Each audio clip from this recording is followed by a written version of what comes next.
رمضان المبارک کے بعد ایک مومن کے لیے عشر ذی الحجہ کے مہینے کے پہلے 10 دن بڑے ہی عظمت والے دن، جس کے بارے میں رسول اللہ صلی اللہ علیہ وسلم نے فرمایا افضل ایام الدنیا ایام العشر۔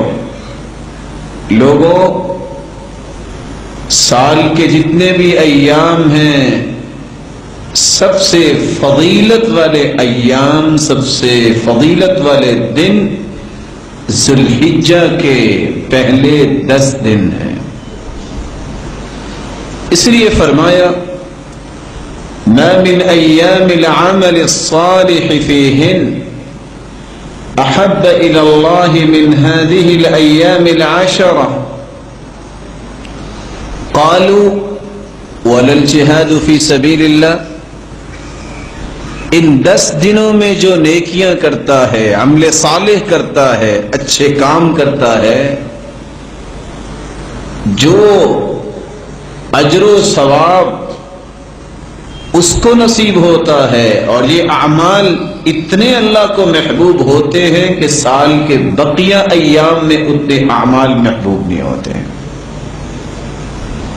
قالوا ولا الجہاد فی سبیل اللہ، اللہ کی راہ میں جہاد کرنا، دین کی سربلندی کے لیے کافروں کے ساتھ جہاد کرنا، وہ بھی افضل نہیں؟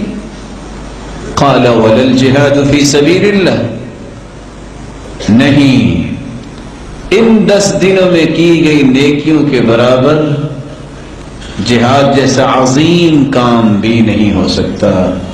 الا رجل خرج بنفسه وماله ولم يرجع من ذلك بشيء۔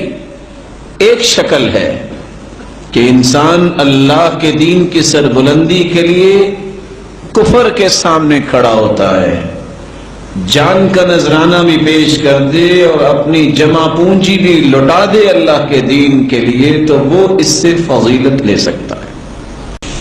فَأَكْثِرُوا فِيهِنَّ مِنَ التَّهْلِيلِ وَالتَّحْمِيدِ وَالتَّكْبِيرِ۔ جس کی زندگی میں 10 دن آ جائیں، اس کو چاہیے کہ ان 10 دنوں میں کثرت سے لا الہ الا اللہ، الحمد للہ، اللہ اکبر، ان 3 کلمات کو کثرت سے ان 10 دنوں میں پڑھے۔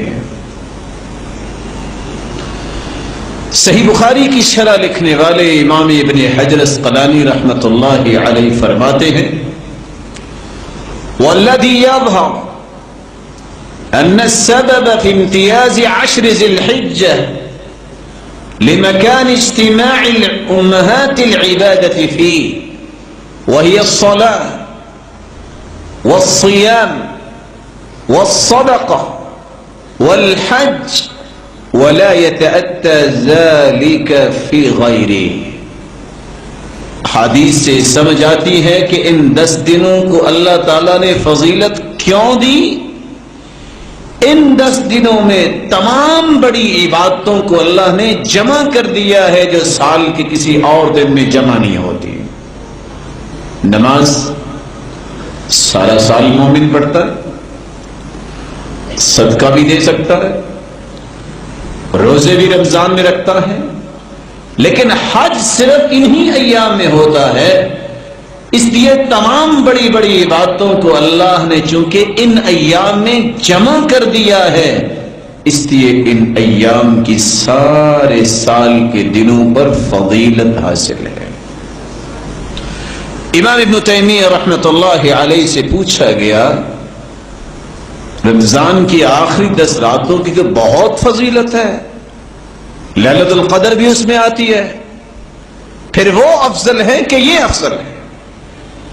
تو امام ابن تیمیہ رحمۃ اللہ علیہ دلائل سے بیان کرتے ہیں دنوں کے اعتبار سے ذوالحجہ کے پہلے 10 دن افضل ہیں، اور راتوں کے اعتبار سے رمضان المبارک کے آخری عشرے کی راتیں افضل ہیں۔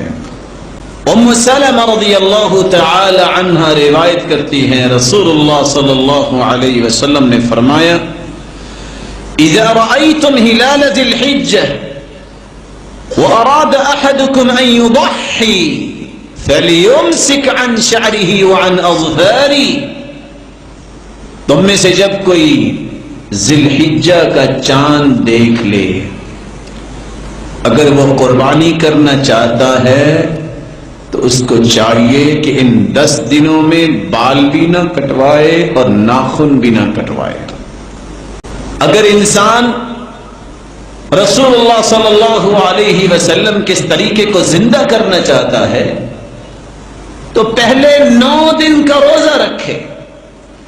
كان يصوم 9 ذي الحجة ويوم عاشوراء و3 أيام من كل شهر۔ آپ صلی اللہ علیہ وسلم پہلے 9 دن کا روزہ رکھتے، یوم عاشورہ 10 محرم کا بھی روزہ رکھتے، و3 أيام من كل شهر، اور ہر مہینے ایام 20 کے روزے رکھتے، 13، 14 اور 15 جو چاند کی ہے، ان 3 ایام کا روزہ رکھا کرتے تھے۔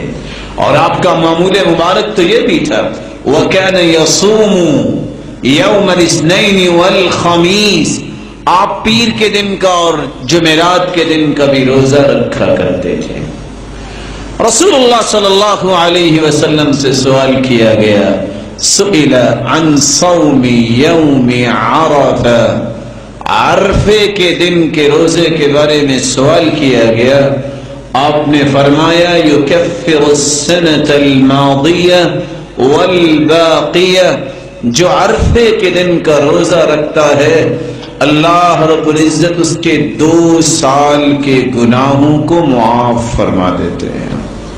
رسول اللہ صلی اللہ علیہ وسلم نے فرمایا، ما من يوم اکثر ان يعتق اللہ فیہ عبدا او امتا من النار من یوم عرفہ، اللہ تعالیٰ اس دن جتنے لوگوں کو جہنم سے آزاد کرتے ہیں سال کے کسی دن آزاد نہیں